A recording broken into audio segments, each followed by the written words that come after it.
What's up, everybody?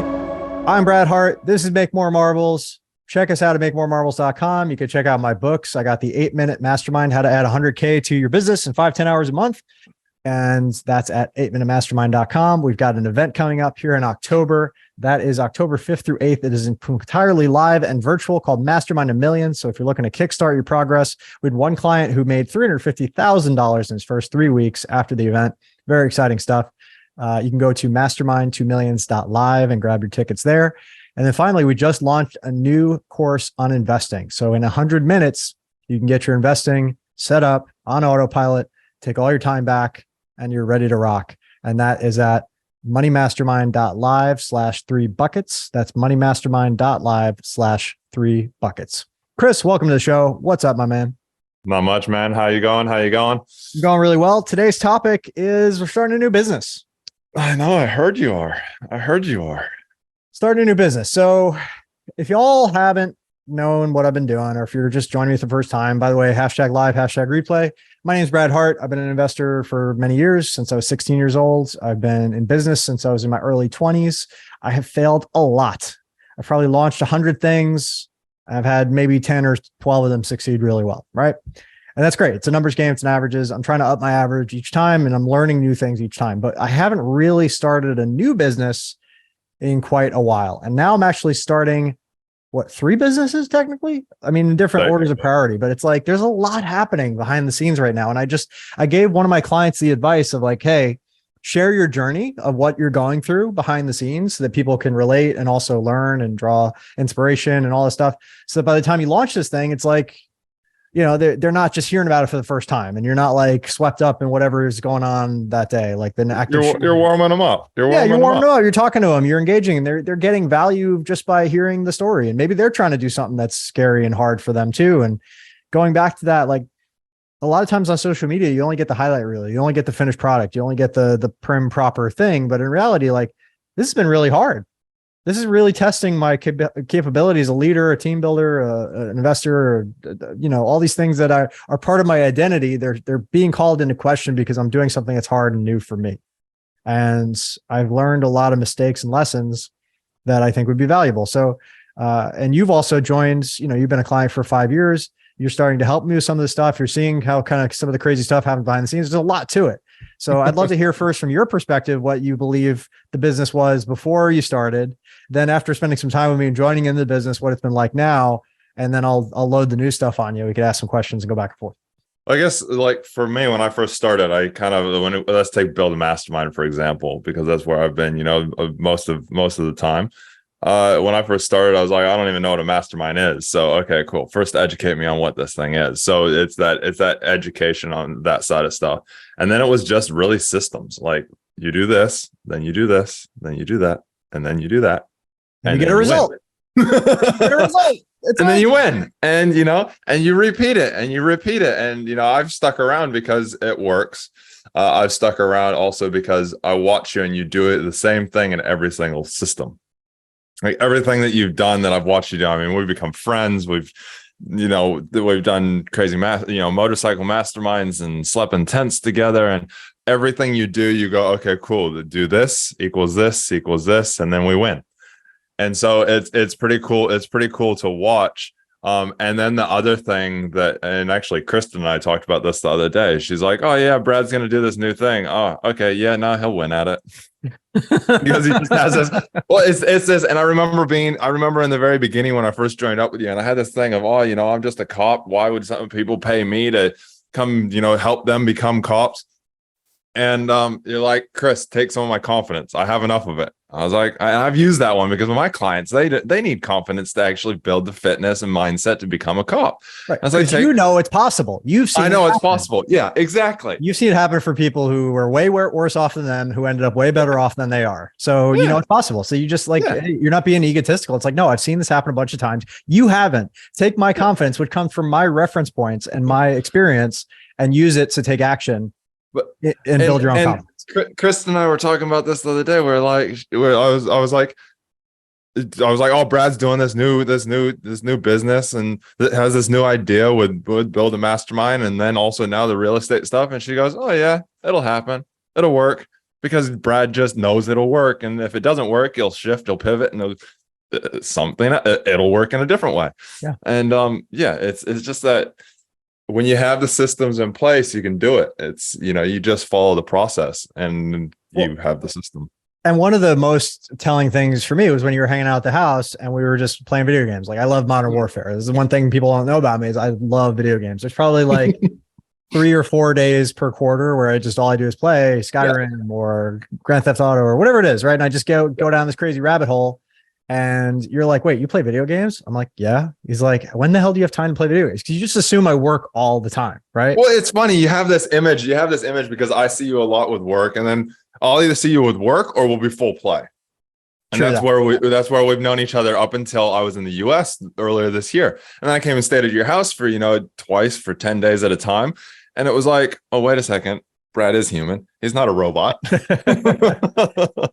But this is so important to recognize, like, everybody you may look up to or is in another phase or you're trying to learn from is a person with very real fears, very real desires, very real conundrums and different parts of their personality. And like, you may not see all that, again, because we get a very narrow lens through social media, but I'm the kind of person who, I have trouble sleeping sometimes. I'm the kind of person who, if I don't work out, I don't feel good. I'm the kind of person who I get anxious a lot. And I used to drink and I don't drink anymore. It's like, I like video games and I like ice cream and I like pasta and I like these things that I probably shouldn't eat that much of because I look at it and I get fat, but you know how it is, right? So we make presumptions like this person is different than me and therefore they have a different level of success, which may or may not be true, but it's not that they're different or they're better or they're worse. It's more of a function of they have different habits that produce different results. Yeah. And it was awesome to see and actually implement in some of those habits that, that you do and see kind of what happened. But also like watching you go into Mastermind of Millions, because I was there just before that, like the first time, and you're like, had that going on. You had the crypto stuff going on. You had a million different things going on. And watching you and going, oh, Brad gets stressed out too. Okay, cool. But watching how you deal with that, you actually were like, okay, cool. No, at this time, I'm done. Phone goes away, like you and Jasmine, your phones are on Do Not Disturb. And when I was there trying to get a hold of you guys, it became such a nightmare because I was like, oh my, it's on Do Not Disturb all the time. You're not hearing, like, I'm messaging you. Like, but I'm like, oh, wait a second. No, that's a really good idea. Did you know? So here's a little story for guys that are watching. Brad does not have his phone on. It doesn't ding at all. And I'm at Brad's house and I'm on his couch and my phone I'm getting text messages from my support staff in my mastermind. And it's dinging and Brad's like, can you turn that off? How about this? We're going to create a policy. No more dinging in the house. I haven't turned my phone off with silent since I got home. Yeah. There you go. And it's crazy how much more just energy you have, right? Because you're not at the whim of whatever somebody else's agenda is for your time. Yeah. You get to respond to things when it's appropriate and convenient for you versus reacting to everything that shows up at whatever time it shows up. And it just reduces that, just getting rid of that noise. I mean, it still comes through on my watch, but it just reduces the noise. And so in turn reduces the stress. It's like, oh, wait a second. Yeah, it's there. Okay, cool. I'm carrying on, whatever. And here's the crazy thing, gang. You're going to be like, hey, I'm a cop. Hey, I'm a first responder. Hey, I'm a parent. Hey, I'm a whatever, right? I have some need why I have to have my phone on. It's all a story, right? You're not the president of the United States. Nobody needs to get a hold of you at 2 a.m. unless it's an emergency. And you could set your phone to allow only calls from certain people or only texts from certain people at certain times, or set do not disturb hours between. Like, there's a way to hack this, gang. So I would just think about or go into your notifications. Do it right now while you're listening to us, right? No time like the present. You go into settings. Let's say you have an iPhone. If not, please get one because they're better. Yeah. And your friends who don't have them. I tell all of my clients, I tell all of my family, I tell everybody at 10 o'clock, my phone goes on Do Not Disturb. That's it. And just let them know. And it goes on Do Not Disturb until I wake up in the morning, whenever my alarm goes off, whatever time that is. Yes. If you need to get a hold of me, if it's important, call me twice. Yeah. Because it will come through. That's right. And so I've got, I don't know, 100 plus apps on here, and I'm just scrolling through right now. Most of them have all of it off. The ones that are like, not off are like, okay, banners on DoorDash. So like if I order DoorDash, I want to get notifications for that. Okay, cool. But if they start sending me ads and crap like that, they're done. I'm out. Right. The hidden app where it's like, okay, if I lose my phone, I should be able to find that. That's something I might need something for. My alarm at my house, that's important. I'm going to keep that one on. Right. There's a few that I'm going to keep on. And the rest, like I got 5 that I get notifications from, and the rest are not getting notifications. Yeah. And on my phone, it's like do not disturb from, whatever time. And I've just gotten better at not being on this thing and leaving it outside of my purview. And like, I get back to people. I'm not like never responding, but I do it in batches. I do it in one chunk. So I don't take a minute here, a minute there, or 5 minutes here, 5 minutes there. I take an hour a day and I just respond to everybody and I'm good. And then I've got 23 hours of my day to do other things. And then, if it's something I really need a quick answer on, I'll just communicate with that one person and set up that one person to communicate and give them a way to communicate with me. But that's boundaries, that's it. Man. It's boundaries. It's, I help people not burn out. And the number one thing is people don't put boundaries in. They make, like you said, they make all these reasons and excuses. I got my phone on because, people at work need to be able to get a hold of me and all that. I was like, if they can't get a hold of you, guess what? They'll get a hold of somebody else if it's that important, or they'll call you a million times and then you will hear it. If it's that important, they will get a hold of you. One of my favorite phrases is your failure to plan does not constitute an emergency on my part. There are very few things that are actually emergencies. It's funny. I have, and even if somebody is hurt or dead, like what is you knowing about it this minute versus in an hour from now going to really change? Yeah. Are you like the EMS people that are going to show up on the scene and defibrillate them? No. It's like, yeah. I mean, I talk to cops that are in welfare positions, and this is the one thing that they tell me. Oh, I need to have my phone all the time because if they need to go hold of me in that. I was like, first off, you should tell that everybody, my phone is on do not disturb. If it is an emergency, call me twice. It will come through. Because a lot of times somebody will call once and really they don't need you. Right. If they're calling you twice, they definitely need you. That's and right. That is why do not disturb has it set up where if they call twice back to back, it means that they need you. It's urgent. It should come through. So it's a perfect setup. I like this a lot, and I don't want to get too down this rabbit hole, but that's the first thing, gang, is just create the space to actually do something. If you're going to create a business, you're going to do something like that's a new habit that's going to require a lot of emotional and mental and physical bandwidth, at least in the beginning until you get good at it, right? Just like anything, any new task, like you need to create that time and that space, and then you need to feel into the emotions of it. Because the very first thing that's going to come up is this feeling of unworthiness, this feeling of lack, this feeling of fear, this feeling of suffering, this feeling of whatever. And this is all new learning for me. So I don't know everything about this. I'm not a master at this, but this is something I've been really diving into, is the sense of like, am I doing this from a place of compulsion, addiction? Am I doing this from a place of not feeling worthy, of something outside myself that's an illusion that, because money doesn't solve that. More money, more stuff to do. It doesn't solve any of that. More feeling of it doesn't solve any of that. If you can't feel successful, whole, loved, complete, worthy inside yourself first, you're never going to get it from any external source. You just won't. So you need to feel through those feelings and not judge or explain them or logic them. You just need to love them. You need to be able to ask yourself, can I send love to the part of me that's feeling X or Y or Z? Can I send love to this thing? Not I need to, or I suck if I don't.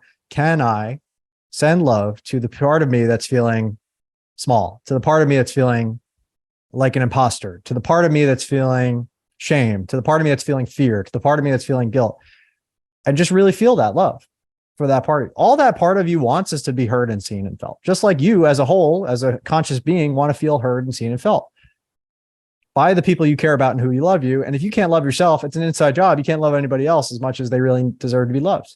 If your cup isn't full, how can you help anybody else? And the act of being in business is an act of serving people, either through your creativity and creating a product or a service or actually doing the work, whatever it is, that's where you start. So I felt a lot of resistance coming up to something that I've done a lot of times in my life, which is cold calling, which is reaching out to people who are complete strangers and asking them, hey, do you want to sell? This is for the real estate business now. I'm just being very specific. Don't we all get this though, Brad? 100%. Any person who's in sales for any kind of time has done a ton 100%. Of cold calling. And some days doing it's it better. Right now, and it's the same thing. Some days it's better, some days it's worse. So the first thing before I do anything is what's coming up for me. Let's put a name on that emotion. And can I send love to the part of me that's feeling that emotion? Right. And you just do that for a little while and hopefully it creates some space where it's like, okay, whatever you got to do to get it out of your body and, just allow it to be, right? Then I'm just going to go do the thing. I'm going to put my blinders on. I'm going to go do the thing. I'm going to do it with the expectation that I'm going to fail at it. So that anytime I don't fail, anytime that I don't win, anytime that I get a good result, which is most of the time, by the way, it feels great, right? Because I had no expectation of winning. I was actually expecting to go in and just learn something and be okay with that. It's not failure in the sense of like most people learn that failure is a thing to be avoided. I'm looking to fail because I want to limit the number of things I don't know that I don't know. I want to find the edges of all of that Venn diagram and find the possibility of what are the things I don't know. And if it's a complex business, I want to do that in a small venue first, right? So with real estate, the essential funnel is I've got to find houses that look like they need love where the seller might be interested in selling. That's thing A. And we need enough of those to make it worthwhile. Several hundred, several thousand, whatever it is, right? Then I need a system by which to reach out to those people and ping them with a couple of texts, right? So we're going to ping them with a couple of texts. Then I need to field the incoming fuck yous and get over that. And then I need to field the ones that are, okay, I'll talk to them for 5 minutes. And then here's the important part. I'm not trying to make the deal myself yet. I don't feel competent enough to do that yet. Even though I've done real estate in New York, even though I've been an investor, even though I've done all this stuff, I just know there's people out there that are willing to partner with me who have way more experience on that because I just want to do deals for now. And I can assign that deal to somebody else and get paid to do it while I learn from them and looking over their shoulder. I will do that as long as it takes to stack some cash in this new entity because I'm using a clean LLC and to learn the various different ways we can be a Swiss Army knife to close deals and acquire properties, ideally with as little to no cash of our own as possible. That's the holy grail, because my belief up until now and recently, until I started looking at guys like Pace Morby and Jerry Norton and some of the other guys, was that I need a big pile of money and that I could go buy real estate. The reality is it's irrelevant where the money comes from. You got to find the right deals. And I knew this, but I hadn't put it into practice. You have to find the right deals, the money and the people will show up for the right deals. And if I can build an engine that just produces real estate deals, well, at first I can just stack some cash. And then when I get confident, I got some cash and I can go and buy my own stuff, or I can leverage relationships. There's somebody out there that wants that property. So if I just have a consistent lead supply of deals that's just showing up again and again and again, we're in really good shape. And I'm going to do every part of this process. I'm going to drive down the streets virtually and in person and look for these houses and figure out what to look for. I'm going to build that SOP. I'm going to do the outreach and the cold calling. I'm going to build the list. I'm going to send out the text. I'm going to respond to the text. I'm going to field the text. And then I'm going to insert people like VAs and setters into those roles as I get comfortable enough to know what don't I know that I don't know. Because when they come to me and they say, hey, do this or that, I'm going to be able to say, oh, do this instead. Because I will have done it and I can consider either way. So first, it's creating the emotional space, loving on the parts that need love. It's doing it yourself to the point where you're like, okay, I got this. I've seen enough. I feel like I could do it. I've gotten some results. Now it's handing it off to competent people to take it from there and building that entire engine in such a way that it's a profitable engine. So that's what I'm currently going through on that side of the business. Any questions about that? Anything you want to dig into deeper? It makes total rocket sense. Surgery. And I'm handing these deals off to somebody who got way more experience than me because it's valuable to them. They need deals just like everybody else. And it's valuable to me because I get to look over the shoulder and not mess up perfectly good deals because I don't know what I don't know. So what I'm hearing is you're getting extremely good at finding and creating leads that are valuable. That's it. Period. That's the only thing I want to master right now. And however long that takes is what I'm going to do. And I'm going to get paid in the meantime. So that's cool. You know, we're talking a little bit of money for leads, a little bit of money for skip traces, a little bit of money for texts, and a little bit of elbow grease and some of my team once I get it down. That's it. But if I can create a little engine, that's a valuable business, right? And it's not that complex. There's 4 or 5 steps tops, right? If there were 10, 15 steps, it'd be too much. I'd be overwhelmed. I would probably want to quit. I would never start because I want to perfect the whole thing. I used to do that shit and it drove me crazy and it made me waste time and money. Now it's like, okay, what's the smallest chunk I can bite off right now that I can master and then move on to the next piece? So that when that's working, now I got the other pieces I can figure out. And it'll take time for me to learn those other pieces, but it's built into the process. On the other side, completely separate from this business, we also have a funded startup. We're building a Web3 software, which is another thing that I've dabbled in, but haven't gone full in on. That is, it's essentially a dashboard for managing assets. And it's going to start as a Web3 thing with crypto wallets. If you got a lot of wallets, it's hard to track all that, manage all that, and then eventually become a dashboard, one dashboard to rule them all for all types of assets. And where we're at with that is we spent a year developing it. It's ready to go. We built a funnel now, and we're about to start running traffic to that funnel too. We had some setbacks, like we were wanting to use Telegram, and they're very expensive. They want you to put down $1 million to start. I was like, I mean, just flaunt it if you got it, but $1 million to test shit, like not probably where I want to be, especially when I don't know what I'm doing yet. So I'm looking for alternatives right now, but like I'm making progress. I'm chipping away at it. We got the product like that. That was the first big thing. Is like, we got something that is worth buying. Now it's going to figure out how to sell it, and then taking that feedback, that money, and developing it better and better and better. And what's been great about that is in the interim between when we had this idea and now where we're at is we've seen other competitors enter the space that have actually had success. And now we can just borrow their playbook. So we don't need to start from scratch. So sometimes it's better to allow the market to saturate a little bit, because no one company is going to address the entire market. It's just not possible. But if you allow the market to saturate a little bit, it gives you confidence in your idea. It gives you a playbook to execute, and you know what to do. Same thing with real estate. I'm not figuring this out from scratch. I'm putting my own spin on it based on my needs and what I'm trying to create. But I've studied a lot of other mentors to be like, oh, I like this part of this business. I like this software over that software. I like this strategy over this strategy, to be a Swiss Army knife, to have a lot of different ways to do deals. Because most gurus or most people who are successful, they teach you their one way. But when you take a little bit from everybody, you get to create something that's never been created before. Like what I did with BAM. I mean, market research wasn't a new thing. I learned it from, some amazing mentors, and sales wasn't a new thing. I learned it from some amazing mentors. But when you put it all together in the way I put it together, it's essentially the scientific formula, the scientific method applied to masterminds with data to drive it and strategies that work. It's like step by step. And this is why. This is what you do. And you know what to do next, whether it works or not. The very first iPhone, they did that's where they did it. And I think with a watch as well, but with the iPhone, they launched they held back launching until Samsung launched it, saw what people didn't like about it, modified the iPhone, and then launched it.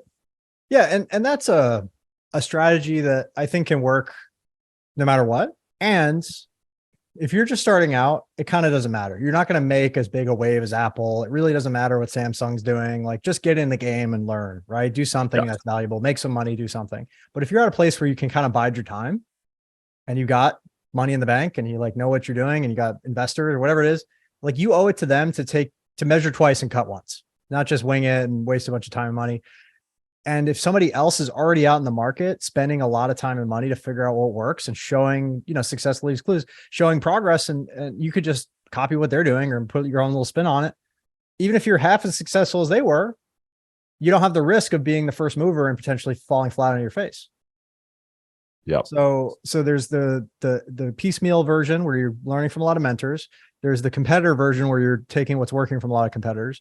There's making it uniquely your own, and there's not biting off more than you can chew at any given time. You got to be able to master the first thing before you go to the second thing and the third thing. Yeah. And maybe there's 5 things. Maybe it's a really complex business, but be in a place where you can see the end and the finish line, and you kind of have a general sense of what that is. Because if you're not able to get there and before you run out of runway, that's a problem. And if it's too complex, you're going to hit too many problems along the way. And that's tough, right? With real estate, I want to buy a house. I don't want to buy a 100-unit apartment complex. I'm pretty sure I can buy a house. I've bought houses before. I've sold houses. I'm pretty sure I can do that. I just want to learn to do it in a new creative way. And I want to focus on the aspects that I feel comfortable with first, that add value to others that we can partner on. And the same thing with the software piece is like, I don't code, but I know great coders, and I've got this team of coders that built it. And I got somebody on my team that's internal that can check their code. Right. I leverage the strengths of other people in order to get the results. So this is a long way of saying like, hey, you're not going to succeed every time. But if you think of this as like a formula of do X, do Y, do Z, do 1, do 2, do 3, and you follow the formula, like, okay, what's the end result? What's the hypothesis? What's the, working theory? How do I emotionally get ready for it? How do I go and take the action and get the results? Not forever, just long enough to learn what you need to learn so you can hand it off to somebody competent. Then you have a really fair shot at success and scale, right? And anytime I find myself in a place where I'm like, I hate doing this, because that happens a lot, I just remind myself, hey, it's not forever. It's just to figure out how to do it. Or how can I get more leverage? Like, I don't want to figure this out from scratch. How can I go and get a cheap program where it's going to have like scripts and stuff that I could at least start with? Like, I don't need to figure all this out from scratch. People have been doing this for a long time. What's the next thing? Pay to go faster. That's what mentors are for. That's it. That's what mentors are for. And there's people who, no matter what you're trying to do, they've been there, done that, wrote the book on it. created all the SOPs. Like it's all out there. You just got to be smart about finding it. And it's those belief structures too. Like I can't stress this enough, guys. Like for the longest time, when I was younger, I wanted to be a real estate investor, and I got into real estate to be a real estate investor. But as an agent, I kind of missed the memo on being an investor and acquiring assets. Maybe that's what I originally set out to do, but I got kind of lost in the idea of being an agent. And I'm a different guy now than I was back then. And then later I played a lot of cash flow, and I was like, oh, I'm going to acquire all these properties, but it didn't really teach me the interpersonal relationships. Like who's the person I'm gonna have to speak to in order to get that real estate, right? It's not like you buy it off a machine. It's a person that owns it, and they have problems, and they have fears and desires and wants and different conflicting interests, like every person. So I got to learn how to navigate that. And now it's like, okay, well, there's the team aspect and this aspect and that aspect. So like, and the advertising, the lead gen and the cold calling, like all these things I've had to go through in cycles that now allow me to plug in exactly where I need to be. So now I can go much faster than had I do it. Like I've been doing this 2 days a week for 4 weeks with the help of my VA. And I've already spun up at least one deal is in the pipeline now. And I got a bunch more coming. I've been at it. Like it didn't take me a lot of time or effort. It just took me deciding, mapping it out, and now filling in the gaps. And that's the difference between 20 years ago and now. Is like 20 years ago, I would have spent 45 grand, took 6 months and failed, fell flat on my face. And that's exactly what happened when I first started in business. Nowadays, it's like I've spent $1,200 maybe, $1,500, which is insignificant in the grand scheme of things. And I've gotten way more traction in 4 weeks, working part-time while running another business and having a life. Yeah. So that's the value, is like the more times you do something, the better you get at it, because you know what to look for and you know how to manage yourself and others. Nothing we do here is rocket surgery, gang. It's just using the tools. That's it. Yeah, it is definitely. That's all it is. It's just implementing in the tools, learning from others that have made a lot of mistakes, and that's it. Figuring out what they did, and so you don't have to do it yourself. Yeah. And don't get me wrong, I love my business. I'm not shutting it down. I want to do other things that are new challenges, new excitement, new opportunities. And this is a way to stretch myself and grow in other ways, but I still can take those lessons and move them forward into this new thing. So, for Chris, I would love to hear your example of how you went to police departments from working with individual police officers or wanting to be police officers. So give your example. It was the same exact thing. I've gone from, which I'm now doing again. I'm back to, building this, helping officers get into law enforcement. And so I'm doing cold calling again. It's literally getting people's details and figuring out what rooms they're in or where they're at. Or, I like to spend a little bit of money and I run ads, and then I get their details and it's on there. Hey, I'm going to give you a call. And so I give them a call. I give them a text. I'm cold calling. And, so I used to do that. And then I went into, okay, cool. I want to reach out to departments, and I want to try, work on getting program into the departments to help prevent and eliminate burnout. So I literally went on to LinkedIn and did the same exact thing. Instead of calling them because I'm on the other side of the world, I just sent out LinkedIn messages. Hundreds and hundreds of LinkedIn messages of, hey, I've got this idea and I'd love to talk to you about it. I'd also love to have you on my podcast so you can tell your story and you can, advertise your department, because right now, departments are hurting to get officers. And so, people will look at social media, see what they're doing, or look at podcasts. And so that I did that, and then came back to the US and ran trainings for departments and learned a whole hell of a lot from that I need to go back to the drawing board and rejig things around, because the program is not quite right for the market. And so now that's what I'm working on in the back end. I went and did it. You went and did it. You offered, you did some test and trial runs. You put it in front of people. You didn't quite make the huge sale you wanted, but you learned a hell of a lot. And I learned a lot. I learned that I need to actually get more of a team. So like now I'm actually putting together a list of people that I want to bring on board that are ex-officers of 20, 30 years, to actually create an advisory group so that I can go, okay, cool. I know I don't know everything. I know I haven't worked in this market. You guys have. Cool. Here's my progress. Here's my program. Now, what do we do to make it bigger? What do we do to make it better? Because it's not about me. It's about who we're serving. That's right. And now you can bring that to an investor and have a half-cocked solution and be like, hey, like this is the team I've assembled. Here's the problem we're trying to solve. We see this opportunity. There's this many departments. We can even grab 1% of them. This is the revenue, right? And that's, And see, Brad, that's why I'm in the room with you, because I was like, oh yeah, maybe, I could possibly do that. But then you just broke it down to like simple terms. It's like, oh, wait a second. That's actually quite easy. Yeah. And here it is. It's 18,000 departments in the United States. 180 departments is 1%. What do you want to charge? 60,000 a year? Yeah, about 60, 70,000 a year, for bigger departments and that. So the opportunity there, a reasonable anywhere from 50 to 100K is kind of call it 60 grand just for the sake of argument, times 180 departments. That's 10,800,000 revenue. So, okay, can you raise 100 grand to get that sorted and get some people moving and get some sales happening? Maybe you can find somebody that already sells things to departments and just have them be your salesperson. Maybe they're selling Axon body cams. Maybe they're selling whatever, right? Some sort of cool tack gear for the SWAT teams, and they can get you in with the police chief or the commander and be like, hey, this is something else that you guys want to look at. They've already got a budget for this type of stuff. Yep. Just LA, I believe, has like $1.5 billion budget for their police. Freaking 60 grand's a rounding error. That's less than one officer's salary. And if that can save them just money and downstream liability because they got better trained. Yep. So this one cop, this one time doesn't lash out because he took Chris's program. Yeah, exactly. Versus a $6 million lawsuit. Or there's also the fact of, they don't burn out. And so you don't have to retrain a brand new officer who's costing them 150K to just go through academy. You keep him in the job for the 20 years they anticipated, not 6 or 7, like what happened to Chris. He burned out and he lost 14 out of his 20 available years that could have been sent to and thank God, right? Because you wouldn't be doing what you're doing now. We would have never went down this journey. So obviously it worked out in the grand scheme of things, but at the time that was a loss, right? And now it feels like a win, but it's only because you reinvented yourself. So you get to tell that story in a powerful way of like, hey, what if you got 14 more years out of each one of your guys? Or 10 years more out of each one of your guys? What's that worth it to you?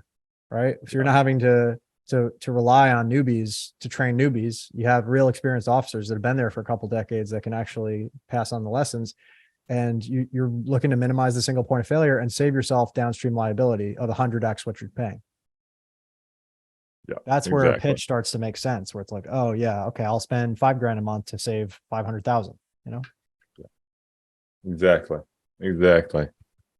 But yeah, that's how I did it. It's again, it all comes down to be honest, with any kind of business stuff, especially in the beginning, it comes down to being comfortable, getting comfortable, being uncomfortable, cold calling. Yeah. And again, of some sort. You're going to feel emotions. Can I send love to the part of me that's feeling X emotion? So what were some of the emotions that came up when you started calling police chiefs? I'm not good. I'm not good enough. I'm just a petty, I was just a petty cop. I'm a cop from New Zealand. Imposter syndrome. Running these. I mean, one of the trainings that I ran was there wasn't one cop that was in the room that had done under 20 years.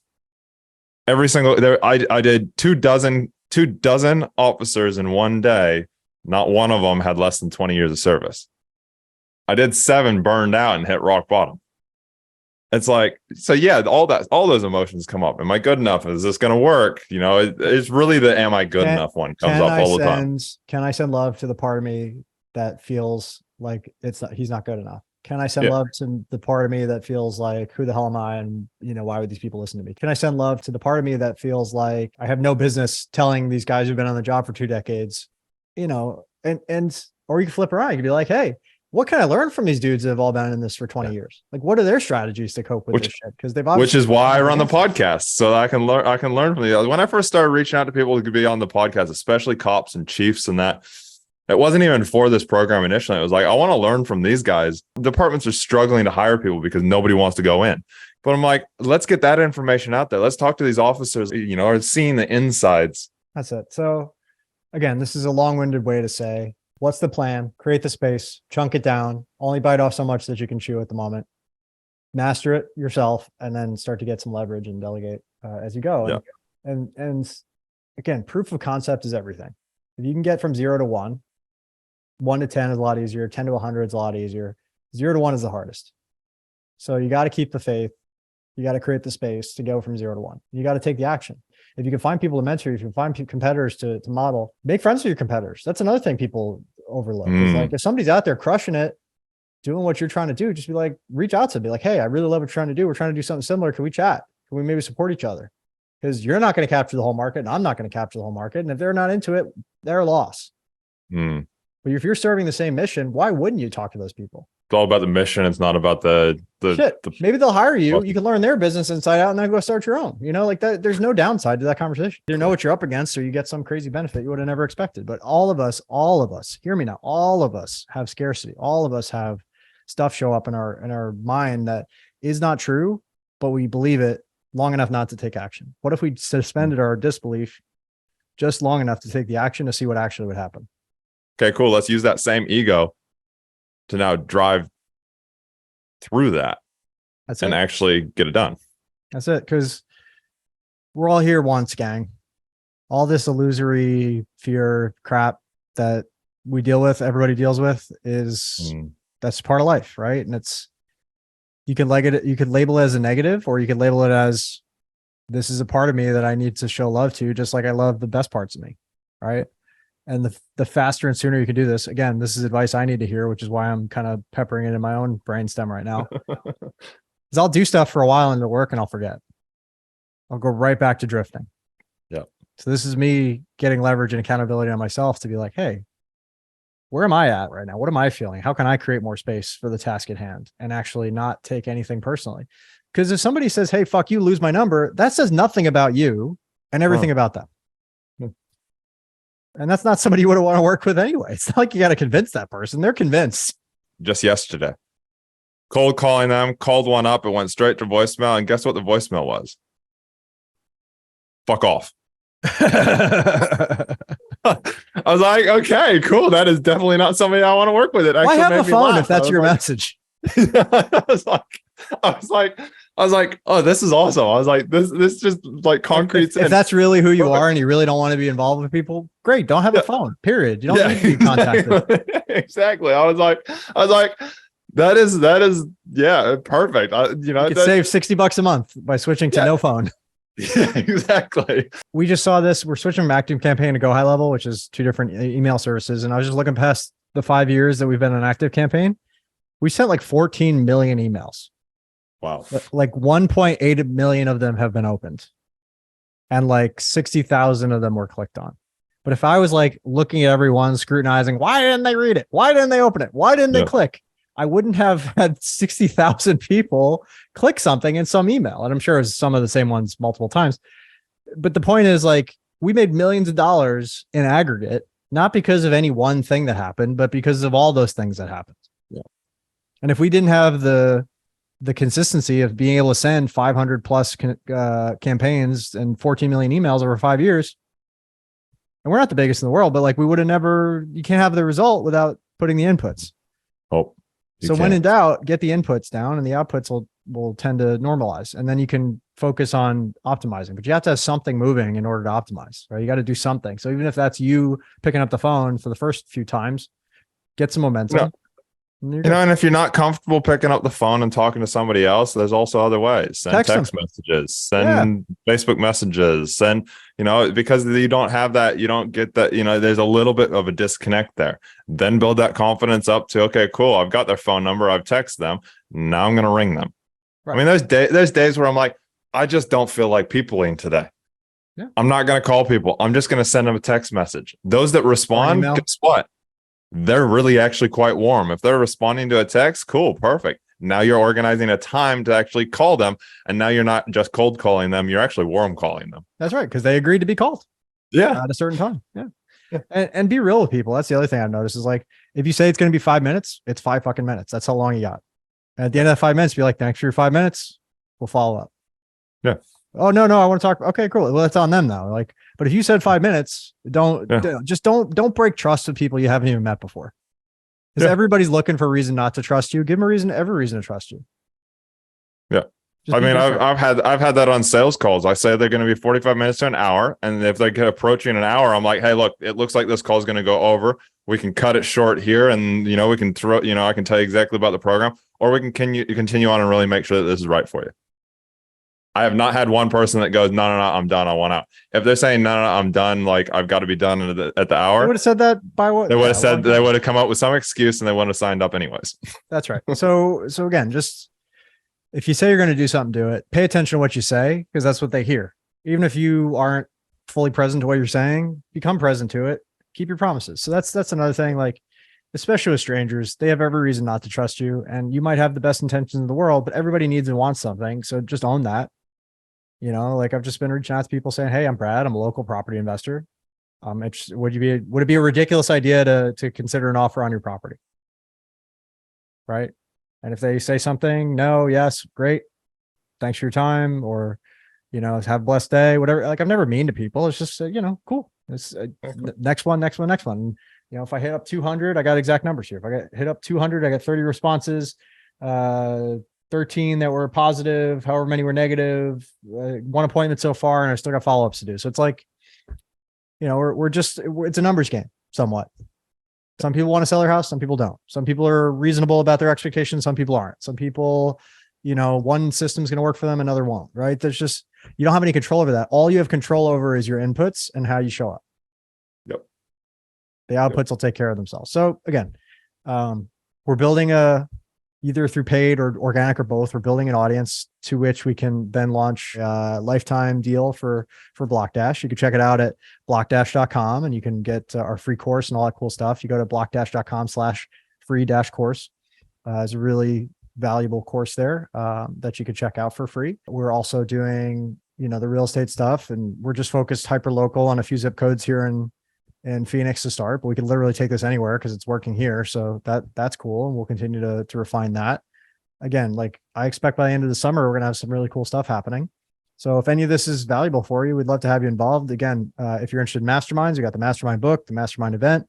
That's 8minutemastermind.com or mastermindofmillions.live. And then, you know, if you're looking for help on the burnout side, or you want to do a motorcycle mastermind, you go to motorcyclemastermind.com for Chris. Yeah. Or what else, what other URLs and links do you have there, Chris?